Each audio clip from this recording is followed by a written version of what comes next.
بسم اللہ الرحمن الرحیم۔ بندہ پروردگارم امت احمد نبی دوست دار چار یارم تابع اولاد علی مذہب حنفیہ دارم ملت حضرت خلیل خاک پائے غوث اعظم زیر سایہ ہر ولی۔ اب آپ اسی وقار وہ اعمال بیان کیے جو ریاکاری کے ذریعے حاصل کیے گئے ہوں، ان کا کوئی ثواب نہیں ہے۔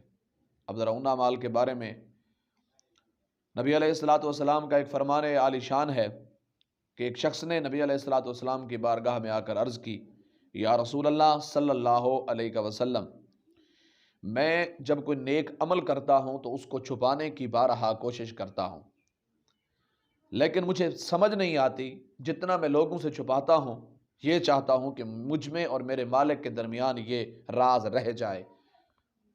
ہوتا یہ ہے کہ مخلوق خدا پھر بھی اس پر مطلع ہو جاتی ہے۔ جب لوگ اس پر مطلع ہوتے ہیں تو میں اس پر خوشی محسوس کرتا ہوں۔ یعنی دیکھیے ان لوگوں کے تقوی کا معاملہ کہ خود چھپا رہے ہیں، لیکن جب لوگ اس پر کسی نہ کسی طریقے سے اللہ نے لوگوں کو بتا بھی دیا، پھر یہ خوشی محسوس کر رہا ہے، تو اس جو احساس ہے خوشی کا، یہ اس کو اپنے عمل کے ضائع ہونے کا سبب سمجھ رہے ہیں کہ ایسا نہ ہو کہ یہ میرے خوش ہونے کی وجہ سے میرے عمل ضائع ہو جائیں۔ تو اس پر عرض کیا کہ کیا جب میں خوش ہوتا ہوں مجھے اس پر ثواب ملے گا؟ میرے آقا صلی اللہ علیہ وسلم نے ارشاد فرمایا، تیرے لیے تو اس میں 2 اجر و ثواب ہیں، ایک اس عمل کو خفیہ رکھنے کا، اور دوسرا لوگوں پر اس عمل کے ظاہر ہو جانے کا۔ یعنی تو کوشش کرتا ہے کہ جو خفیہ رہے، لہذا تجھے نیکی کا ثواب مل گیا، لیکن لوگوں پر ظاہر ہوتا ہے اور ذہن سازی ہوتی ہے، ترغیب ہوتی ہے، لوگ اس جیسا عمل کرتے ہیں، اللہ رب العزت تجھے وہ ثواب بھی عطا فرما دیتا ہے۔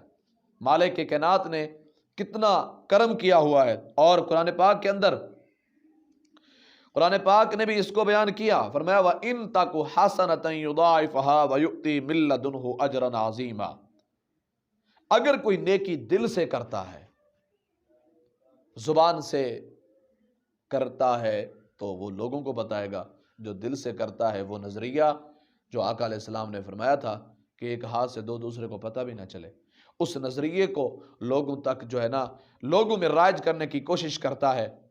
اگر کوئی نیکی یہاں سے کرتا ہے اور وہ ریاکاری کا عنصر اس میں نہیں ہوتا، مالک کائنات نے فرمایا یضاعفها ویؤتی من لدنہ اجرا عظیما، میں اس کی نیکی کو دگنا کر دیتا ہوں، ڈبل کر دیتا ہوں، اور اپنے پاس سے ایک بڑا ثواب بھی عطا کرتا ہوں۔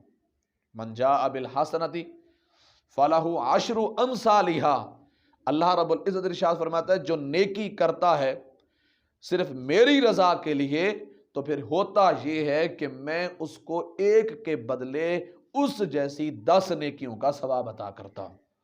اب آپ اسی وقار ویسے تو ہر چیز جو ہے وہ نیکی جو بندہ کرتا ہے، وہ ہر نیکی ریاکاری سے پاک ہونا ضروری ہے، لیکن تبلیغ دین کا معاملہ اور دینی معاملات جہاں پر ہوں جن سے معاشرے کو فائدہ ہوتا ہو، ظاہر دینی معاملات سے فائدہ ہوتا ہے، تو ان معاملات کو انسان صرف اور صرف رب العالمین کی رضا کے لیے کرے۔ اس کے علاوہ بالکل بزرگ بیان فرماتے ہیں کہ ایک مرتبہ میں مدینہ طیبہ گیا، میں نے وہاں ایک شخص کے ارد گرد لوگوں کا اجتماع دیکھا۔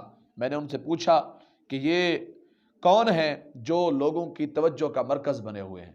تو لوگوں نے کہا یہ نبی علیہ الصلوۃ والسلام کے صحابی جناب ابو ہریرہ رضی اللہ تعالیٰ عنہ ہے۔ میں قریب ہوا، دیکھا آپ لوگوں سے حدیث رسول صلی اللہ علیہ وسلم بیان فرما رہے ہیں۔ جب آپ فارغ ہو گئے تو میں نے عرض کی، میں حضرت آپ کو اللہ کی قسم دے کر کہتا ہوں مجھے وہ حدیث مبارک سنائیں جو آپ نے ڈائریکٹ حضور سے سنی ہو۔ جناب ابو ہریرہ فرمانے لگے بیٹھ جاؤ، میں آپ کو وہ حدیث سناتا ہوں جو میں نے رسول اللہ صلی اللہ علیہ وسلم سے خود سنی ہے۔ ایک بار جب یہ بات کی تو رونے لگے، سسکی بند گئی، پھر ہوش میں آئے، پھر رونے لگے، 3 بار ایسا ہوا۔ پھر حدیث پاک سنائی، فرمایا کہ 3 شخص کو پیش کیا جائے گا، لیکن ان کے اعمال کیا ہوں گے؟ ان کے پاس نہیں ہوں گے، ریاکاری کی زد میں ہوں گے۔ جب ان کے اعمال ریاکاری کی زد میں ہوں گے، وہ سب سے میدان محشر میں سب سے زیادہ غریب لوگ ہوں گے۔ اور پھر سرکار دو عالم صلی اللہ علیہ وسلم کا فرمایا کہ میرے کندھے پر حضور نے ہاتھ رکھا، اور ہاتھ رکھنے کے بعد ارشاد فرمایا، ابو ہریرہ مخلوق خدا میں یہی پہلے 3 شخص ہوں گے جن سے قیامت کے دن اللہ جہنم کو بھڑکائے گا۔ اللہ رب العزت سے دعا ہے مالک لم یزل ہمیں اعمال صالحہ کرنے کی توفیق عطا فرمائے، ہمیں اخلاص اور للہیت نصیب فرمائے، نبی علیہ الصلوۃ والسلام کی سچی پکی غلامی نصیب فرمائے، وما علینا الا البلاغ۔